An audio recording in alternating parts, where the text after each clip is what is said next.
बच्चों स्टार्ट करते हैं आज का ये लेक्चर नंबर 1। प्यारे बच्चों, स्वागत है आप सभी का हमारे यूट्यूब चैनल रशद मैथ क्लासेस के इस लेक्चर में। जैसा कि आप लोग जानते हैं कि high school UP board exam 2024 के सभी प्रश्न पत्र के सेट को कराए जा रहे हैं। उसी क्रम में ये सेट नंबर 5 है जिसका संकेतांक 822 HZ मैथमेटिक्स का ये जो पेपर है, इसके सबसे पहले लेक्चर 1 में आप लोगों को 2 अंक और 4 अंक वाले प्रश्नों को हल करा के दिखाया जाएगा। इसके बाद लेक्चर नंबर 2 आप लोगों को बताएंगे बच्चों, जिसमें कि 6 अंक वाले जो लॉन्ग टाइप की जो प्रश्न है उसको हल कराए जाएंगे। तो जो लोग चैनल पे नए हों वो लोग चैनल को सब्सक्राइब कर लें, जिससे कि आप लोगों को जो भी वीडियो मैं यहाँ पे अपलोड करूँ आप लोग उसका नोटिफिकेशन मिलता रहे। तो यहाँ पे जो है पहले लेक्चर में 2 अंक और 4 अंक वाले जो प्रश्न है, जो कि 32 अंक के प्रश्न पूछे जाते हैं, उसी को यहाँ पे कराए जाएंगे। ठीक है, तो चलिए स्टार्ट करते हैं। इसका पहले का प्रश्न नंबर 1 का जो क है, खंड ब में दिया गया है ये, और इसमें 6 प्रश्न होते हैं 2-2 अंक के, जो कि 12 अंक के बनते हैं। इसमें छोटे प्रश्न होते हैं। तो इसको शुरू करते हैं। पहला इसका प्रश्न है, अभाज्य गुणनखंड विधि द्वारा 2520 और 10,530 का लसा तथा मसा ज्ञात कीजिए। यहाँ पे 2 संख्याएं दी हुई है, 2,520 और 10,530। इसका लसा और मसा अभाज्य गुणनखंड विधि द्वारा ज्ञात करना है। तो यहाँ पे पहले इसका गुणनखंड करेंगे 2,520 का। तो देखिए इकाई के स्थान पे 0 है, तो यानी 2 से भाग करते जाइए। इसका अभाज्य गुणनखंड करना है, इसलिए जो है हर छोटे अभाज्य संख्या से शुरू करेंगे। तो सबसे पहले 2 से भाग देंगे तो ये आएगा 2 एकम 2। इसमें भाग देंगे 2 दूनी 4, 2 छक 12 0। फिर 2 से जाएगा, ये 2 छक 12, 2 तिहाई 6, फिर ये 0। फिर 2 से जाएगा, जब तक 2 से भाग जाए आप देते जाइए। 2 तिहाई 6, 2 एकम 2, 2 पचे 10। अब ये 2 से नहीं जाएगा, क्योंकि इसके इकाई के स्थान पर विषम संख्या है, तो 2 से भाग नहीं जाएगा। तो 3 से भाग देते हैं। तो चेक करना है कि 3 से जाएगा कि नहीं। तो इनके अंकों को जोड़िए, 5 1 6 3 9। 9 में 3 का भाग जा रहा है, इसका मतलब कि इसमें भी 3 का भाग चला जाएगा। तो 3 से जैसे ही भाग देंगे तो 3 एकम 3, और उसके बाद 1 है तो नहीं जाएगा, 0 बार जाएगा। फिर 15 है तो 3 पचे 15। फिर इसमें 3 से भाग देंगे तो जाएगा 3 3 के 9, 1 से सफल तो 5 15, 3 पचे 15। अब 35 में 5 से भाग जाएगा, 5 सते 35। ये इसका गुणनखंड हो गया। अब अगला जो संख्या दी हुई है 10,530, 10,530, इसका गुणनखंड करना है। तो इसके भी इकाई के स्थान पर 0 है, तो सबसे पहले 2 से भाग दीजिए। तो 2 पचे 10, 10, और इसके बाद 2 दूनी 4, फिर 1 13, 2 छक 12, फिर 2 पचे 10। अब इसको जोड़िए अंकों को, 5 6 11, 2 13, 5 18। 18 में 3 का भाग जाएगा, तो इसमें भी 3 का भाग चला जाएगा। तो 3 से भाग देंगे तो 3 एकम 3, उसके बाद 3 सते 21, 3 पचे 15, और फिर 3 पचे 15। फिर ये देखिए 3 से भाग जाएगा, क्योंकि अंकों को जोड़ने पर 5 5 10 17 1 18। 18 में 3 से भाग, 3 छक 18, यानी इसमें भी चला जाएगा भाग। तो 3 से भाग देंगे तो 3 पचे 15, फिर 3 8 24, फिर 3 पचे 15। फिर इसमें 3 से भाग जरूर जाएगा, अंकों को जोड़कर वैसे ही पता करिए। तो 3 से भाग जाएगा ये। तो 3 एकम 3, और उसके बाद 3 9 27, 3 पचे 15। फिर ये 3 से जाएगा। जब तक 3 से भाग जा रहा है 3 से भाग देते जाइए, क्योंकि अभाज्य गुणनखंड करना है। जितने भी अंक हैं सब अभाज्य होना चाहिए। तो 3 छक 18, 3 पचे 15। अब ये जो 65 है, इसमें 3 से भाग नहीं जाएगा, इसमें 5 से भाग दे सकते हैं। 5 से भाग देंगे तो 5 एकम 5, 5 तिहाई 15। उसके बाद लास्ट में 13 बचा। तो इनका जो गुणनखंड आया हुआ है, इससे हमें लसा जो ज्ञात करना है, लसा बराबर, तो पहले जो दोनों में कॉमन मिले उसको लिया जाता है। तो दोनों में देखिए कॉमन क्या है, दोनों में मिल क्या रहा है, ये 2 मिल रहा है। उसके बाद ये जो 3 है यहाँ इस 3 से मिल रहा है, फिर ये 3 इस 3 से मिल रहा है, और ये 5 इस वाले 5 से मिल रहा है। तो पहले जो दोनों में कॉमन है उस अंकों को, उस संख्याओं को लिख लेते हैं। तो जो मिल रहा है वो है 2 गुणे 3 गुणे 3 गुणे 5। इसके बाद जो बचा हुआ है उसको उतार लेंगे। तो जो बचा हुआ है 2 गुणे 2 गुणे 7, इसी के आगे गुणा लगा के 2 गुणे 2 गुणे 7 कर लेंगे। उसके बाद इसमें जो बचा हुआ है 3 गुणे 3 गुणे 13, 3 गुणे 3 गुणे 13। अब इन सब का गुणा करना होगा। तो जब इन सब का गुणा करेंगे तो देखिए कैसे कर सकते हैं इसको। 2 तिहाई 6, 6 त्रिक 18, 18 पचे 90, 90 दूना 180, 180 दूना 360 लिख दीजिए इसको, 360। और उसके बाद ये 7 त्रिक 21, 21 तिया 63 और गुणे 13। ठीक है, और इन सब का जब गुणा करेंगे तो आपको प्राप्त होगा 2,94,840। ये आएगा 2,94,840। गुणा करना है, सिंपल, आप लोग कर सकते हैं। तो ये निकल के आएगा इसका आंसर। तो ये इसका लस हो जाएगा, लस। इसके बाद मस ज्ञात करना है। मस बराबर, तो मस में वे संख्याएं लेंगे जो केवल दोनों में कॉमन है, बस वही लिया जाता है। तो केवल दोनों में जो मिल रहे हैं तो वो कौन कौन है? 2 गुणे 3 गुणे 3 गुणे 5 बराबर 2 तिहाई 6, 6 त्रिक 18, 18 पचे 90। तो इसका मौसा 90 आएगा, 90। ये इसका दूसरा आंसर हो गया। ठीक है बच्चों, 2 अंक का प्रश्न है ये, एक एक अंक का लस, एक अंक का मस मिला के 2 नंबर का, इस तरह से। इसके बाद आगे इसका ख वाला जो प्रश्न है ये वास्तविक संख्या वाले अध्याय से भी लिया गया है। जैसे ये भी वास्तविक संख्या का था, आगे जो है वो भी वास्तविक संख्या का प्रश्न है। तो अब देखिए प्रश्न संख्या 1 का ख है। सिद्ध कीजिए कि 2 कड़ी में 3 एक अपरिमेय संख्या है। सिद्ध करना है 2 कड़ी में 3 एक अपरिमेय संख्या है, अपरिमेय संख्या है। तो इसके विपरीत सबसे पहले मान लेंगे कि ये एक परिमेय संख्या है, पहले ये मान लेते हैं। तो इसका सिद्ध कैसे करेंगे, यहां पे लिख देते हैं प्रूफ, हिंदी में बोलते हैं उपपत्ति। यहां पे मान लेते हैं, माना 2 कड़ी में 3 एक परिमेय संख्या है। तो पहले परिमेय संख्या इसको मान लेते हैं। ठीक है, तो जैसे ही इसको परिमेय संख्या माने हैं तो ये a बटा b के रूप में लिख सकते हैं इसको, यानी 2 कड़ी में 3 बराबर a बटा b, जहां a और b दो सह अभाज्य पूर्णांक हैं, सह अभाज्य पूर्णांक हैं, और b जो है शून्य नहीं होना चाहिए, शून्य पूर्णांक नहीं होना चाहिए। तो a बटा b जो है परिमेय संख्या है जिसमें a और b आपस में सह अभाज्य है, यानी इसमें कोई भी अंक का भाग दोनों में नहीं जाएगा। जैसे 2 है तो 2 का भाग दोनों में नहीं जाएगा, कोई ऐसा ये अंक नहीं है, मतलब अभाज्य है, दोनों सह अभाज्य है। तो जैसे ही इसको परिमेय संख्या के बराबर इसको मान लिया गया, तो इसमें जो 2 देख रहे हैं इसको हम बटे में ला सकते हैं। तो कड़ी में 3 बराबर a बटा 2b। अब ये a बटा b परिमेय है तो a बटा 2b ये भी एक परिमेय संख्या है, यहां लिख सकते हैं। चूंकि a b 2 पूर्णांक हैं तो इसलिए a बटा 2b परिमेय संख्या होगी, ये भी क्या होगी, परिमेय संख्या होगी, क्योंकि पूर्णांकों से जो है इस टाइप का जो है परिमेय संख्या होता है। परंतु ये जो कड़ी में 3 है ये हम जानते हैं पहले से कि ये अपरिमेय संख्या है, परंतु कड़ी में 3 एक अपरिमेय संख्या है। ठीक है, तो ये तो अपरिमेय संख्या है और ये परिमेय है, तो कभी भी अपरिमेय संख्या परिमेय संख्या के बराबर नहीं हो सकती। और एक परिमेय संख्या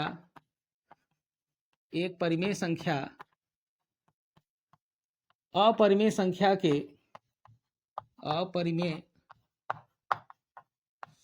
के बराबर नहीं हो सकती, तो जब ये बराबर नहीं हो सकती तो इसका मतलब जो आपने इसको माना था पहले से कि ये परिमेय संख्या है, ये हमारा कल्पना गलत है।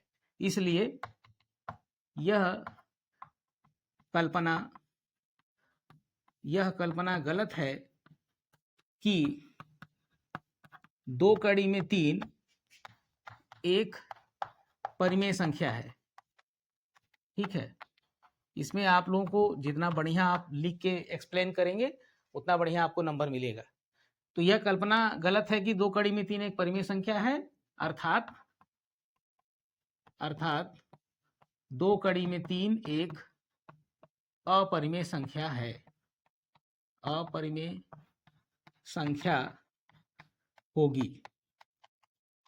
ठीक है, और यही हमें सिद्ध करना था कि ये जो है एक अपरिमेय संख्या है।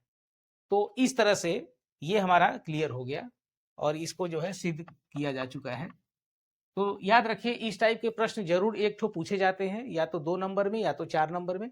2 नंबर में अक्सर पूछे जाएंगे, एक अपरिमेय संख्या सिद्ध करने के लिए कहेगा।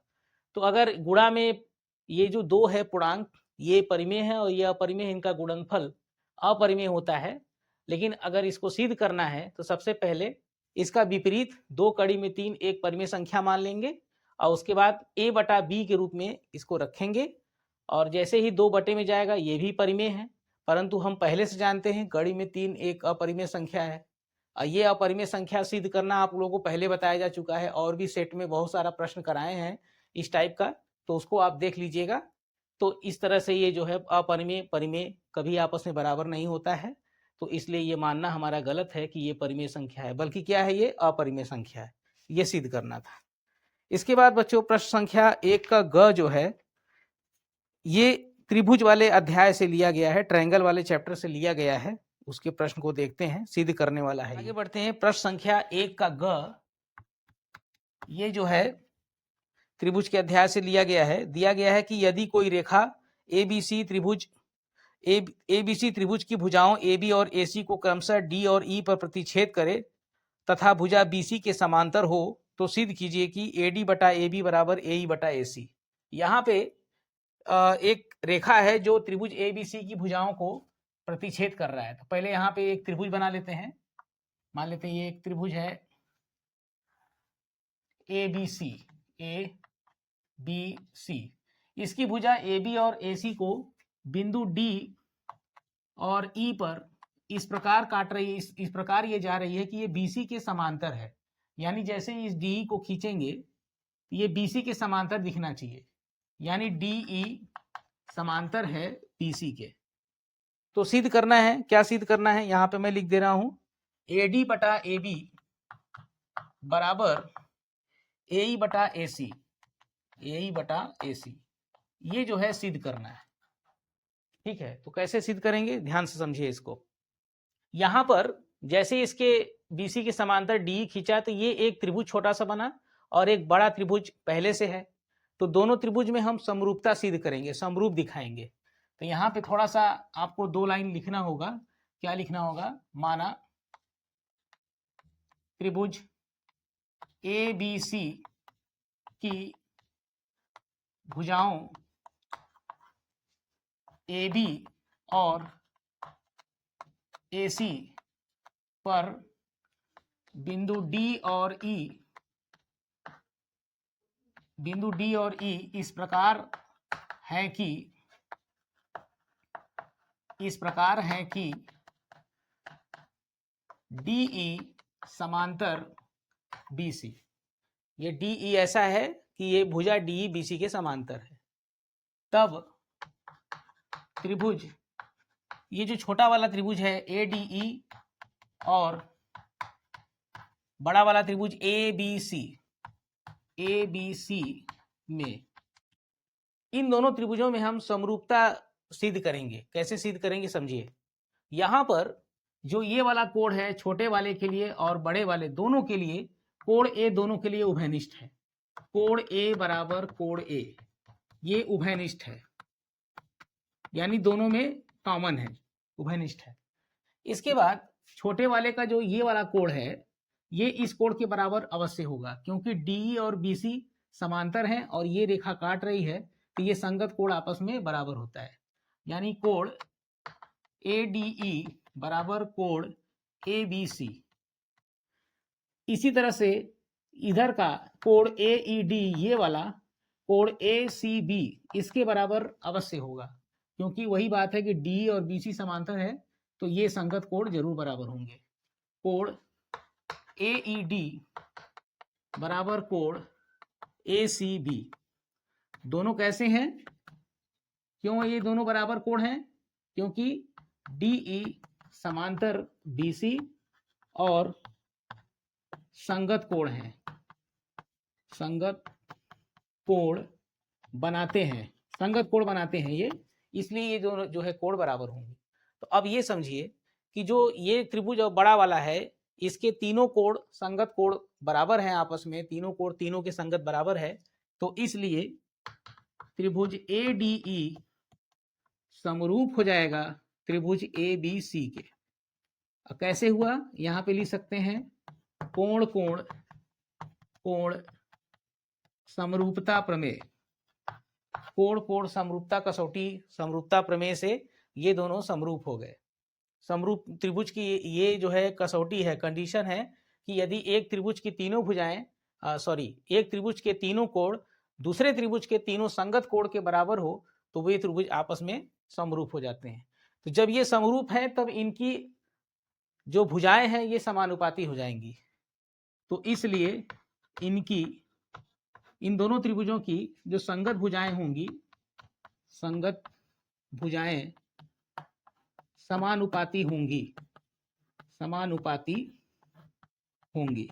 अब कौन भुजा किसके समानुपाती होगी? तो आप देखिए, पहले AD ले लीजिए, तो AD भुजा का अनुपात AB से होगा, तो AD बटा AB बराबर, फिर DE ले लीजिए, DE बटा BC, DE बटा BC, और इसी के बराबर AE ले लीजिए, AE बटा AC, इसी के संगत लेना है, AE और AC ले लेंगे, AE बटा AC।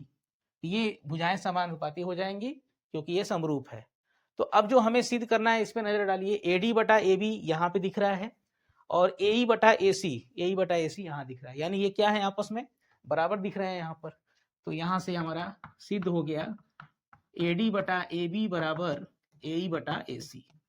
यही हमें सिद्ध करना था, ठीक है, यही हमें सिद्ध करना था, प्रूफ हो गया। 2 नंबर का प्रश्न है, बहुत ज्यादा बड़ा भी नहीं लेना है, समरूपता दिखा देना है। ठीक है बच्चों, ये बहुत आसान प्रश्न है। अब इसके बाद प्रश्न संख्या 1 का जो ग है उसको देखते हैं। ये निर्देशांक ज्यामिति से लिया गया है प्रश्न। निर्देशांक ज्यामिति अंतःविभाजन के जो सूत्र है उसी पर लगा हुआ है। प्रश्न संख्या 1 का जो घ है आपकी स्क्रीन पर दिखाई देगा प्रश्न, उसको आप देख सकते हैं। दिया है बिंदुओं A -1, 7 तथा B 4, -3 को मिलाने वाले रेखाखंड को 2 संबंधित 3 में विभाजित करने वाले बिंदु का निर्देशांक ज्ञात कीजिए। 2 बिंदु दिए गए हैं A और B, उनके निर्देशांक दिए गए हैं। प्रश्न संख्या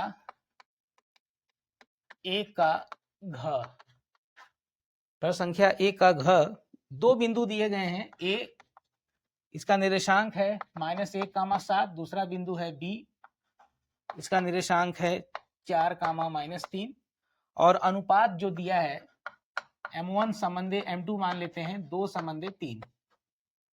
तो इन A और B बिंदुओं को मिलाने से जो रेखा बनेगी, इसको 2 संबंधे 3 के अनुपात में जो बिंदु P है, इस बिंदु P का निर्देशांक ज्ञात करना है। ठीक है, M1 संबंधे M2, ये बिंदु A है, ये B है। तो बिंदु P का निर्देशांक का सूत्र, तो ये अंतःविभाजन का सूत्र होता है, अंतःविभाजन का सूत्र क्या होता है? बिंदु P x, y बराबर M1 x2 plus M2 x1 बटे M1 प्लस M2, कामा M1 y2 plus M2 y1 बटे M1 प्लस M2। ठीक है, ये सूत्र, ये फार्मूला कई बार बताया जा चुका है, निर्देशांक ज्यामिति का है ये।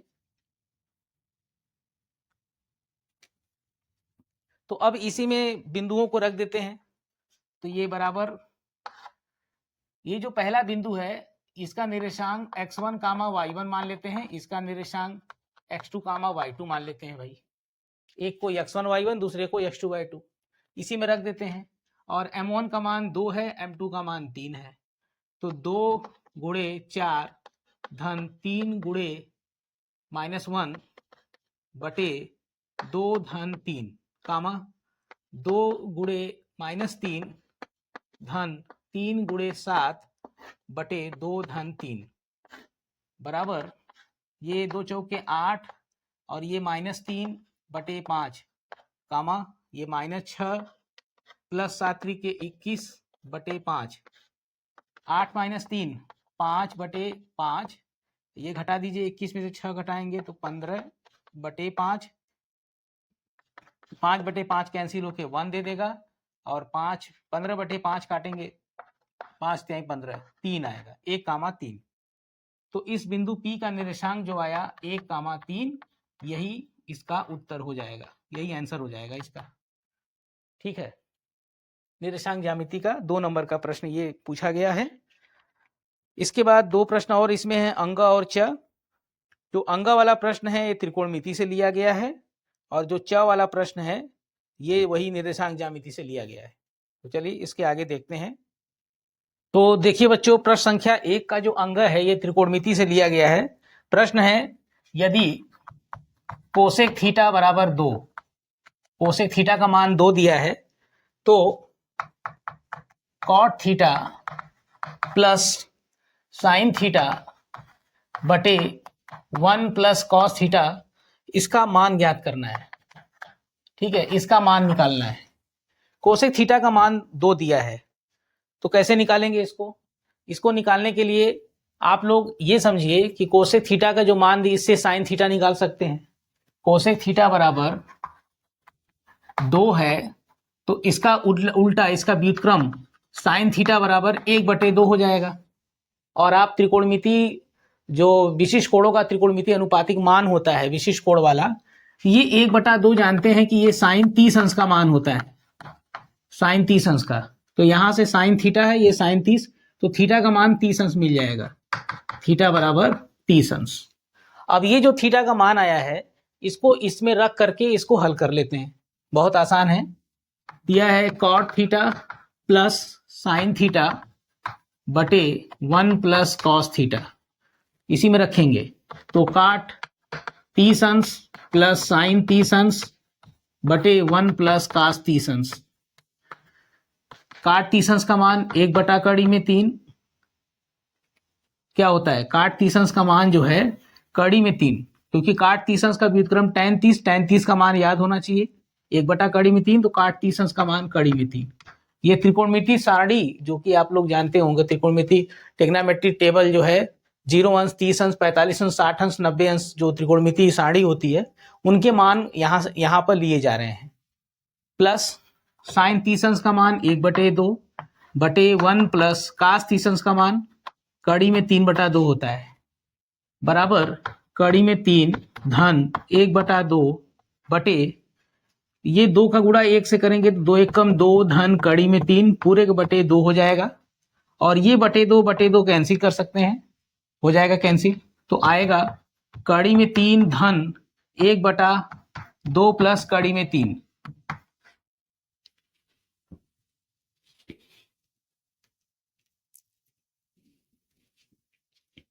अब इसके बाद क्या करेंगे?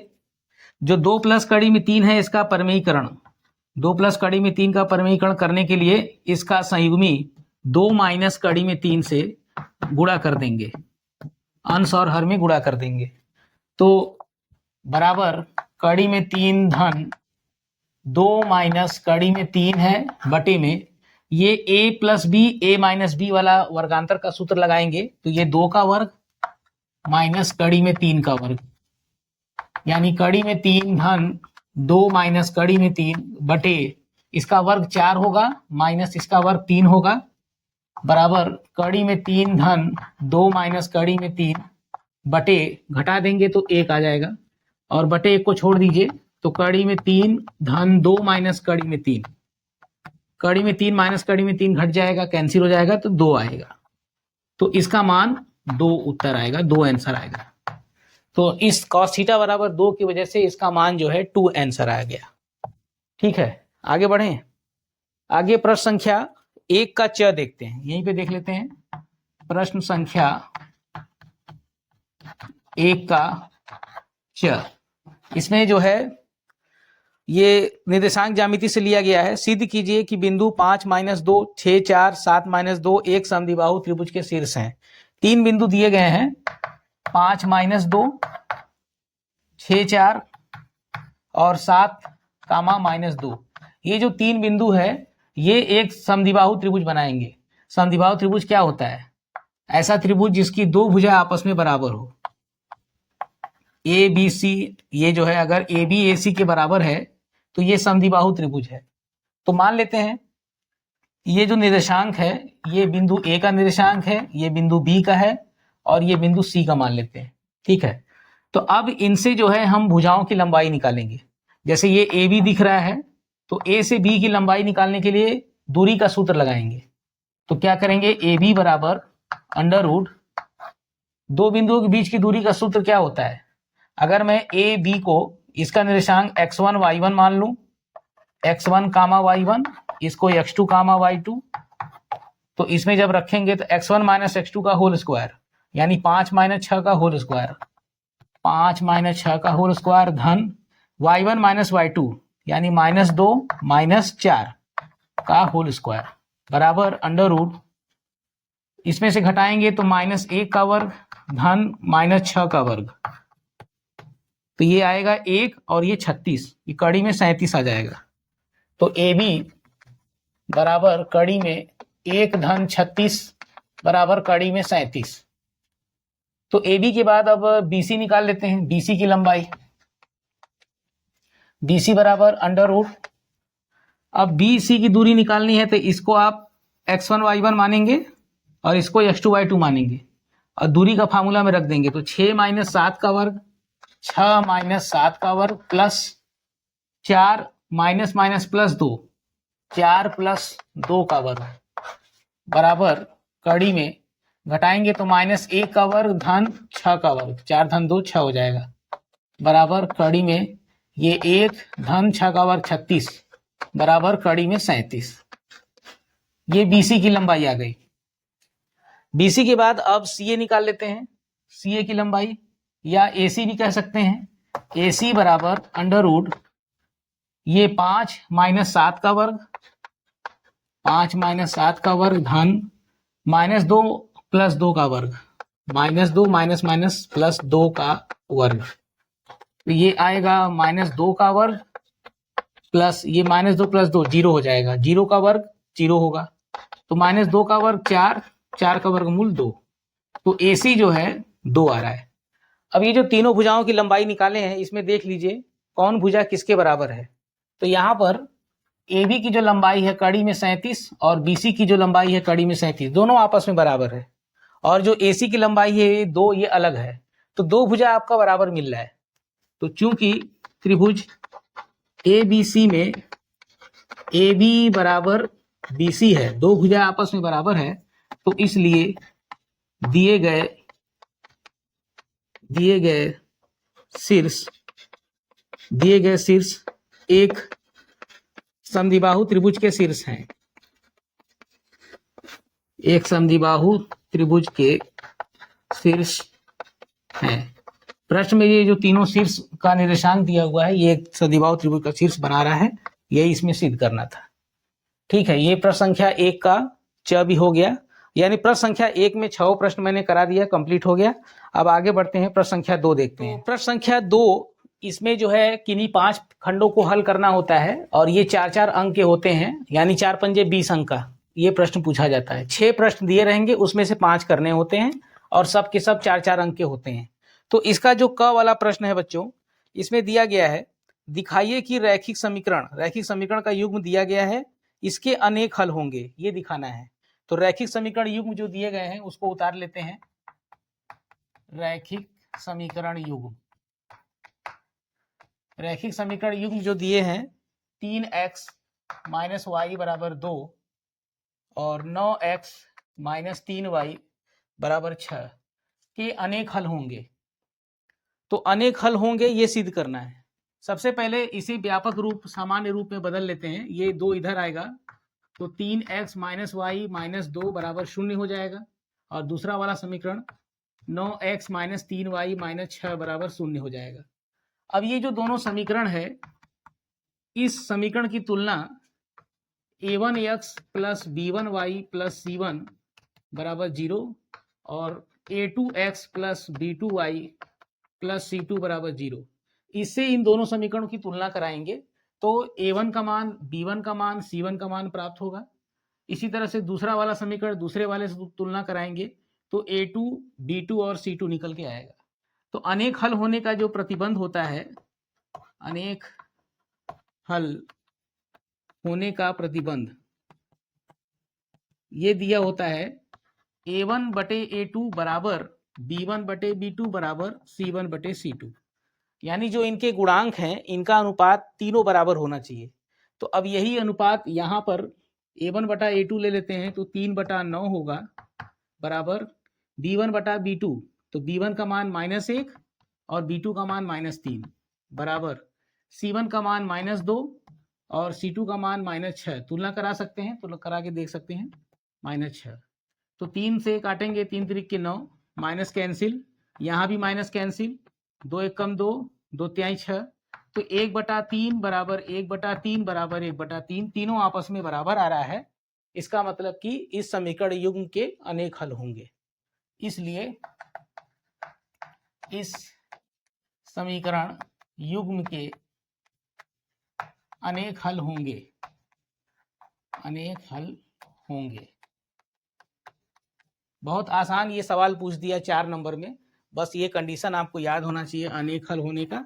इसी में इसको तुलना करा के रखेंगे, अगर ये जो है सिद्ध हो रहा है तो ये हमारा सही हो जाएगा, सिद्ध हो जाएगा ये। आगे बढ़ते हैं, प्रश्न संख्या 1 का जो ख है उसको देखते हैं, 1 नहीं 2, क्वेश्चन नंबर 2 का ख, 4 अंक का प्रश्न चल रहा है। इसमें देखिए क्या दिया है, ये ऊंचाई और दूरी का प्रश्न लिया गया है बच्चों। त्रिकोणमिति में ऊंचाई और दूरी जो अध्याय है उससे प्रश्न पूछा गया है। इसमें दिया गया है, भूमि के किसी बिंदु P से एक 10 मीटर ऊंचे भवन के शिखर का उन्नयन कोण 30 अंश है। भवन के शिखर पर एक ध्वज है, ध्वज के शिखर का उन्नयन कोण P से, ध्वज के शिखर का बिंदु P से उन्नयन कोण 45 अंश है, तो ध्वज दंड की लंबाई ज्ञात कीजिए। यहाँ पर एक 10 मीटर ऊंचा जो है पहले भवन है, पहले देखिए इसका चित्र बनाना है। 10 मीटर ऊंचा, ये 10 मीटर की लंबाई का एक भवन है और इसके ऊपर एक ध्वज है, यानी एक झंडा लगा हुआ है। तो किसी बिंदु P, भूमि पर कोई बिंदु P है, इससे पहले भवन के शिखर का जो उन्नयन कोण है वो 30 अंश है, ये दिया हुआ है 30 अंश, 30 अंश। फिर इसी बिंदु P से ध्वज के शिखर का उन्नयन कोण, देखिए यहाँ लिखा है बिंदु P से ध्वज के शिखर का उन्नयन कोण 45 अंश है, ये दिया गया है 45 डिग्री, 45 अंश, ये पूरा दिया है यहाँ से। तो पूछ रहा है कि ध्वज दंड की लंबाई ज्ञात कीजिए, यानी जो झंडा है इसकी लंबाई पूछा जा रहा है। तो पहले इसका नाम दे दीजिए, A, B, C और ये P है, और ये सीधा भवन है, ये 90 डिग्री होगा, और ये लंबाई 10 मीटर है, ये ध्वज है, इसकी लंबाई पूछा जा रहा है, तो इसकी लंबाई को h मान लीजिए। यहाँ पे मान लेते हैं, माना ध्वज दंड की लंबाई बराबर h मीटर। और सुनिए, जो ये लंबाई है ये भी मानना पड़ेगा आपको कुछ, तो माना ये लंबाई PC बराबर x मान लेते हैं, ये जो है x ले लेते हैं। अब यहाँ से x और h का मान निकालना है। तो देखिए समकोण त्रिभुज कौन बन रहा है, एक समकोण त्रिभुज BCP और दूसरा ACP बन रहा है। तो पहले समकोण त्रिभुज BCP ले लेते हैं, समकोण त्रिभुज BCP। याद रखिए ऊंचाई और दूरी का जो प्रश्न है ये 6 नंबर में भी जरूर पूछे जाते हैं और आपको मिलेगा भी 6 नंबर में, और यहाँ पे 4 नंबर में भी पूछ दिया है सौभाग्य से। तो समकोण त्रिभुज BCP में देखिए अनुपात लगाइए, जो दिया हुआ है 10/x, 10/x। तो जो ये त्रिभुज ले रहे हैं इसमें जो कोण है ये 30 अंश छोटा वाला, तो tan लंब बटे आधार लगाएंगे, लंब बटे आधार हो जाएगा tan 30 अंश। इसका मान होता है 1/3 में 3, तो तीरे गुणा करेंगे, x का गुणा 1 से तो x बराबर 10 कड़ी में 3, 10 कड़ी में 3, ये x का मान आ गया। इसके बाद समकोण त्रिभुज ACP लेंगे, समकोण त्रिभुज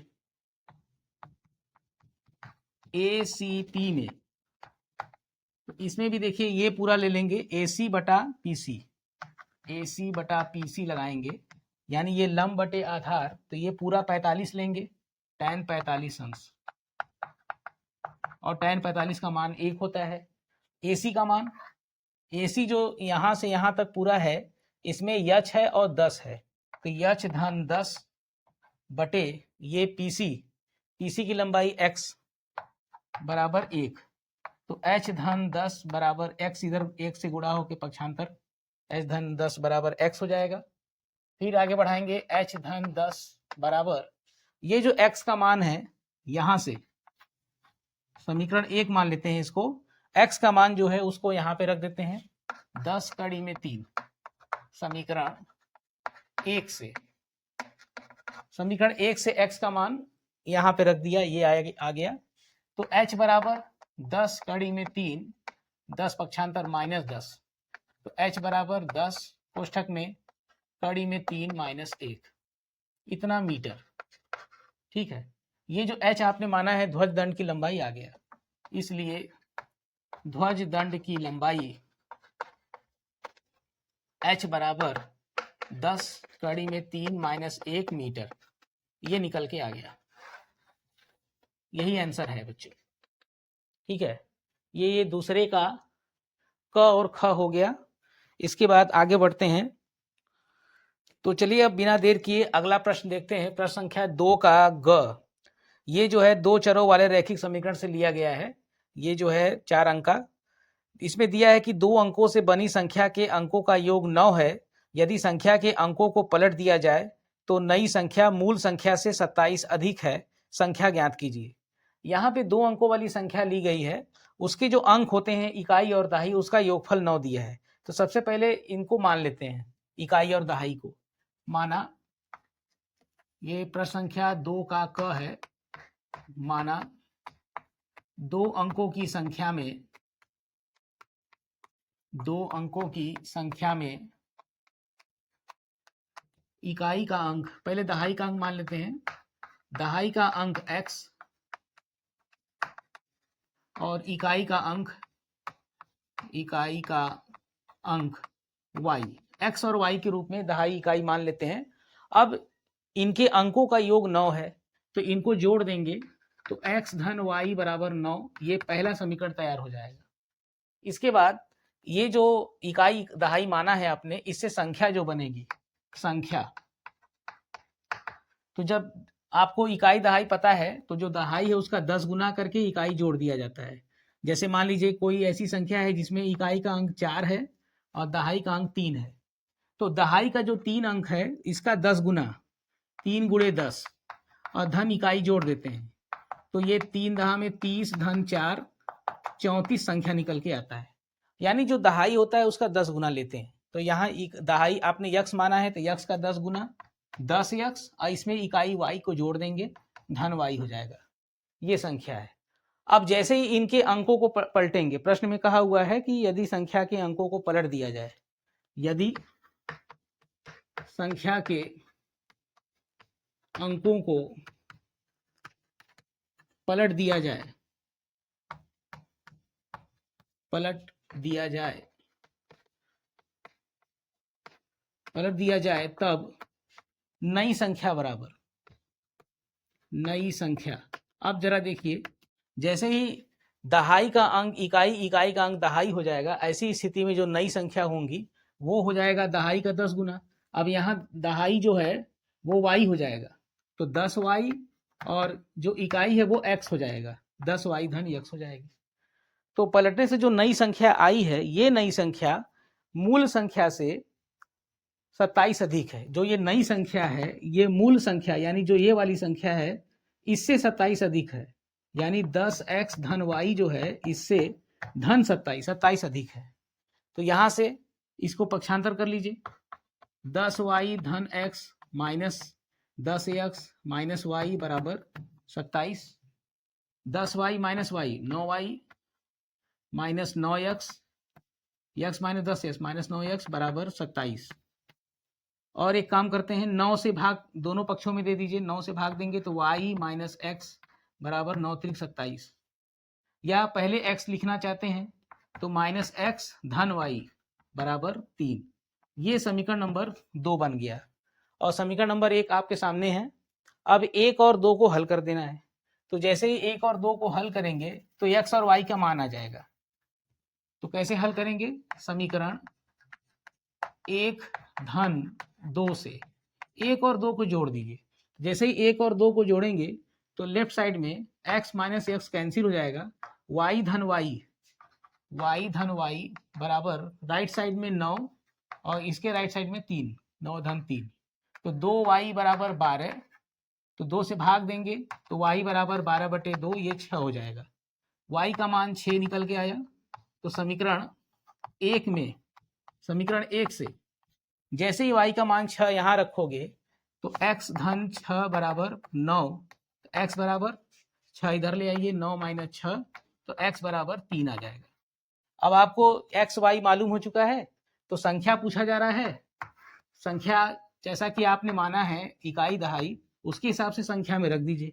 तो जो संख्या होगी बराबर 10x प्लस वाई, यानी 10 गुणे 3, x का मान 3 धन y का मान 6 रख देंगे।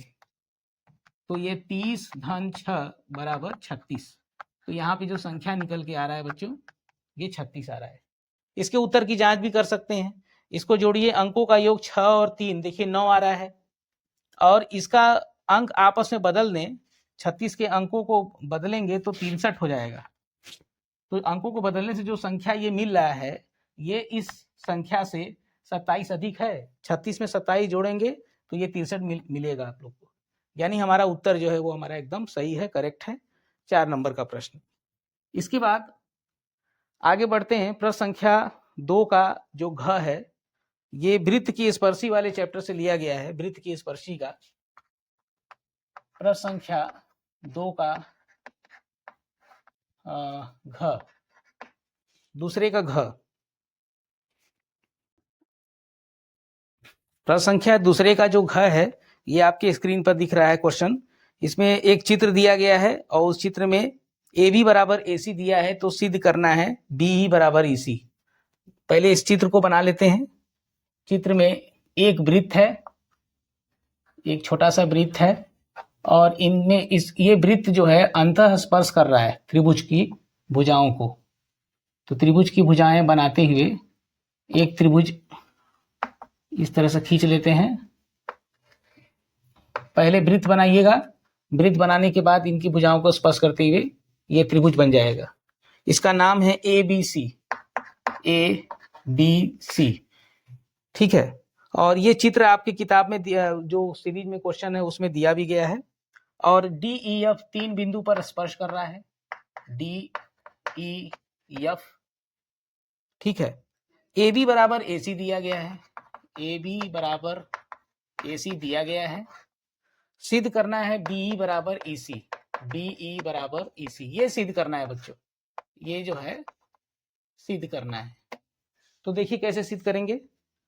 ये दिया है, सबसे पहले लिख देते हैं, दिया है ए बी बराबर ए सी।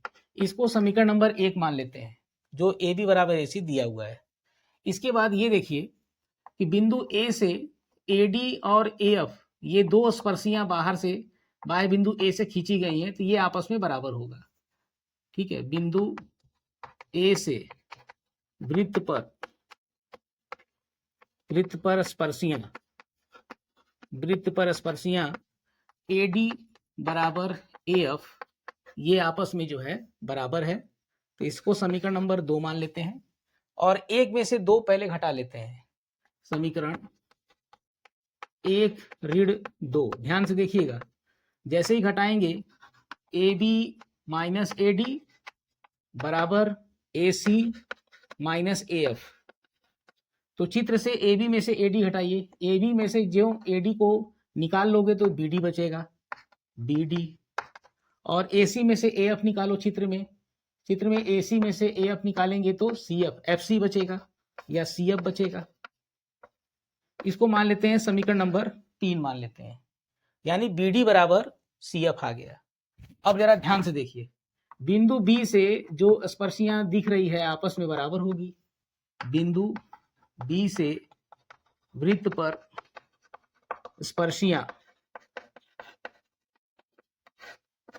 स्पर्शियां जो खींचा गया है BD बराबर BE, BD बराबर BE, इसको समीकरण नंबर 4 मान लेते हैं। अब आइए बिंदु C से वृत्त पर स्पर्शियां खींचा गया है।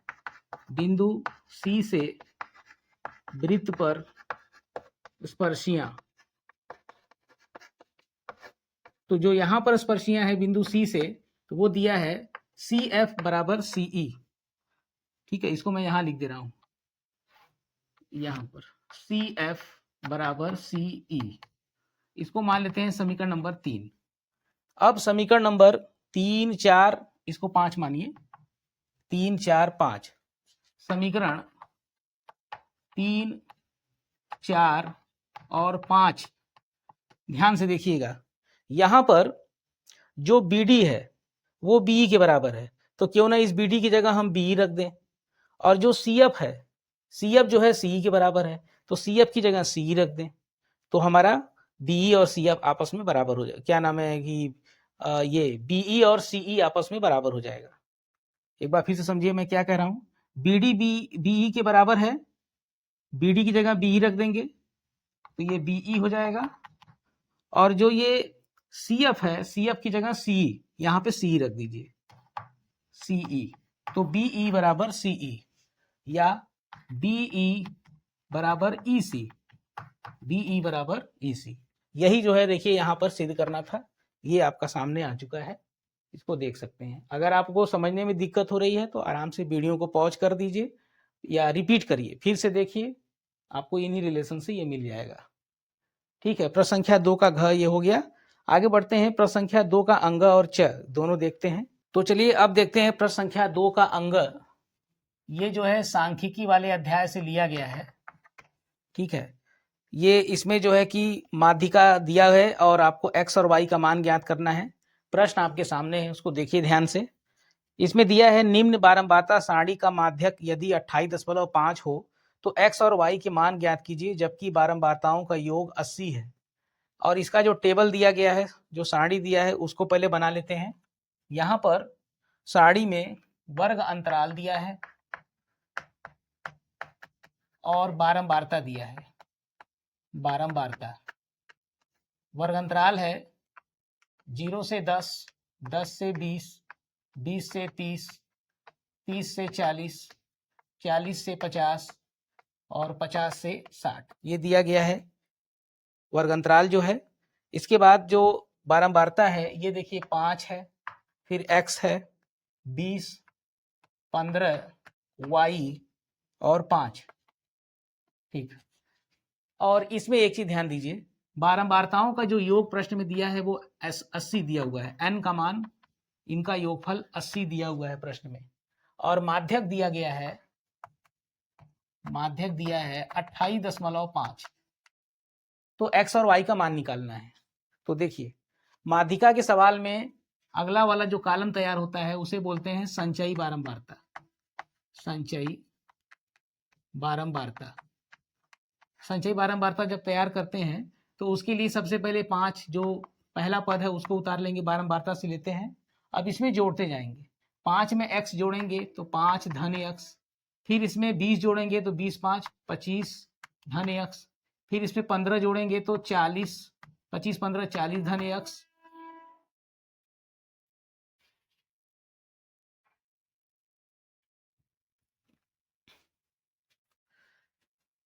फिर इसमें y जोड़ेंगे तो 40 धन x धन y, 5 जोड़ेंगे तो 40 5 45 धन x धन y। ये संचयी बारंबारता तैयार हुआ। अब आपको ये जो n है माध्यिका निकालने के लिए होता है n/2 निकालते हैं। ठीक है, तो n/2 हो जाएगा 80/2, ये आ जाएगा 40। ये 40 संचयी बारंबारता में देखा जाता है, जैसा कि नियम होता है। तो जैसे ही इसमें हम 40 के पास देखेंगे तो यक्स हमें मालूम नहीं है कि यक्स कितना है। अगर यक्स का मान 15 से ज़्यादा है तो 25, 15, 40, 40 से ज़्यादा, तो इसी में मिल सकता है। हो सकता है कि यक्स का मान 15 से कम हो, बहुत कम हो, तब इसमें आएगा। तो ये पता नहीं चल रहा है कि हम कौन सा माध्यिका वर्ग लेंगे। तो इसके लिए आपको करना क्या है, ये पकड़ना है 28.5 जो ये माध्यिका लिखा हुआ है, ये देखिए कि किस में आएगा। जब भी आपको एक्स वाई का सवाल दिया गया हो तो आपको माध्यक से पता करना है कि ये किस में आएगा। तो 28.5 देखेंगे तो 20-30 के बीच में 28.5 आएगा, यानी यही हमारा जो है माध्यक वर्ग है, यानी माध्यिका वर्ग 20-30 है। और इसके सीध में ये जो है बारंबारता एफ ले लेते हैं, और जब इसके सीध में आएंगे तो इसके जस्ट पहले वाला ऊपर जो है ये सी एफ ले लेंगे। तो सारी जानकारी आपको मिल गई। क्या क्या मिला, इसका जो माध्यिका वर्ग है इसमें जो निम्न सीमा है, निम्न सीमा L1 बराबर 20, अंतराल 10-10 का अंतराल है, h बराबर 10 ले लेंगे, बारंबारता f बराबर 20 और संचयी बारंबारता CF बराबर 5 धन x। इन सभी मानों को लेकर के हम x और y के मान को मतलब इन सभी मानों को लेकर पहले फार्मूला में रखेंगे, और यहाँ से ये 80 जो इनका योगफल है, अगर मैं इनको जोड़ूं, यहाँ से ये भी समझिए, इसको जोड़ा जाए तो पहले क्या मिलेगा, 20, 5, 25, 15, 40, 5, 45, 45 धन x धन y, ये सब जोड़ेंगे और x y भी जोड़ेंगे, और ये 80 के बराबर दिया हुआ है, तो x धन y बराबर 80 माइनस 45, तो x धन y बराबर 35। इसको समीकरण नंबर 1 बना के इसको रखे रहिए आप अपने पास। माध्यक का सूत्र लगाइए, माध्यक बराबर L1 plus n/2 minus CF बटे F गुणे H, ये फार्मूला होता है। इस फार्मूले में माध्यक का मान 28.5 बराबर L1 का मान 20 धन n/2 का मान 40 माइनस CF देखिए कितना है, ये 5 धन x, CF का मान 5 धन x, तो 5 माइनस x और बटे F का मान जो है 20 और गुणे H का मान 10। तो यहाँ से देखिए 0 0 से कट जाएगा और 20 को पक्षांतर ले आओ तो 28.5 माइनस 20 बराबर 40 माइनस 5 35 माइनस x बटे 2। अब ये घटाएंगे 20 तो आएगा 8.5, ये बटे 2 गुणा हो जाएगा, गुणे 2 बराबर 35 माइनस x, और 8.5 में 2 से गुणा करेंगे तो 17 बराबर 35 माइनस x इधर, x बराबर 35 माइनस 17, तो x बराबर 35 में से 17 घटाएंगे तो 18, x का मान 18 आया। तो समीकरण 1 में रख दीजिए, x का मान उठा के 18 रखेंगे तो 18 धन y बराबर 35, तो y बराबर 35 माइनस 18, तो y बराबर 17, x का मान 18, y का मान 17, ये उत्तर आ गया बच्चों। x और y का मान ये निकल के आ रहा है, ठीक है। तो इस तरह का सवाल कभी कभी पूछा जाता है एग्जाम में। ज़्यादातर आप लोग को सीधा स्ट्रेट फॉरवर्ड सीधा क्वेश्चन पूछा जाता है, माध्य ज्ञात करना, माध्यिका ज्ञात करना और बहुलक ज्ञात करना, इस तरह का प्रश्न कभी कभी आ जाता है। तो ये भी मैंने आपको बता दिया। अब इस प्रश्न का दूसरे का च जो है ये प्रायिकता से लिया गया प्रश्न है। प्रायिकता से एक प्रश्न जरूर पूछा जाता है, 1 से 2 प्रश्न। तो दिया क्या है, यदि 2 पासे एक साथ फेंके जाते हैं तो दोनों पासों की संख्याओं का योगफल 7 से छोटा होने की प्रायिकता ज्ञात कीजिए। 2 पासे एक साथ फेंके जाएं तो उन पासों पे जो संख्याएं आ रहे हैं उनका योगफल 7 से छोटा हो, इसकी क्या प्रायिकता है। याद रखिए, जब आप 2 पासा उठा के फेंकेंगे तो जो प्रतिदर्श समष्टि यानी कुल संभव परिणाम जो आएंगे वो 36 तो आएंगे। दोनों पासों पर 1 1 आएगा, 1 1 1 2 1 3 1 4 1 5 1 6, फिर 2 1 2 2 2 3 2 4 2 5 2 6, ऐसे पूरा बनाएंगे तो 36 आएंगे। तो जो यस होता है प्रदत्त समष्टि कुल संभव परिणाम एस, उसमें अवयवों की संख्या कुल 36 होगा। तो पहले मैं यहाँ पे लिखूंगा 2 पासों को एक साथ फेंकने